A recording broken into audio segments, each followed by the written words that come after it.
সংগ্রামী ভাই বন্ধুরা, আমরা বিগত সময়ে দেখেছি সাংবাদিক বন্ধুরা তাদের কথা বলার অধিকারটুকু দেয় নাই। তাদেরকে প্রেসক্রিপশন দিয়ে দেওয়া হতো, এই নিউজ প্রকাশ করা যাবে, এটা প্রকাশ করা যাবে না। তাদের কলমকে আটকিয়ে দেওয়া হয়েছিল। আমরা আগামী দিনে সাংবাদিকদের যেন স্বাধীনতাকে হরণ করতে না পারে সেই ব্যবস্থাপনা চালু করবে ইনশাআল্লাহ।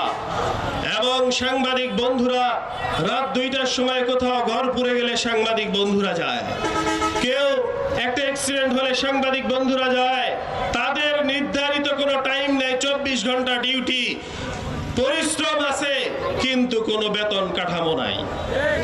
আল্লাহ যদি আমাকে কবুল করে, আমি জাতীয় সংসদে গিয়ে প্রথম দিনেই আমার এই সাংবাদিক বন্ধুদের বেতন কাঠামো নিয়ে রাষ্ট্রের কাছে বিল উত্থাপন করার চেষ্টা করব ইনশাআল্লাহ।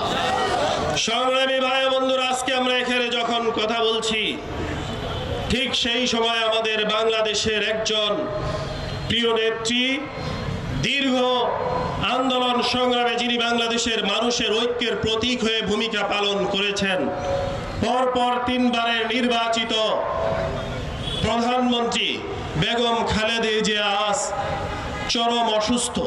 আমরা আল্লাহ রাব্বুল আলামিনের কাছে ওনার জন্য একটু দোয়া করি, আল্লাহ তুমি আমাদের এই ঐক্যের প্রতীক, আমাদের এই বেগম খালেদা জিয়াকে তুমি সুস্থতার নিয়ামত দান করো, আল্লাহুম্মা আমিন।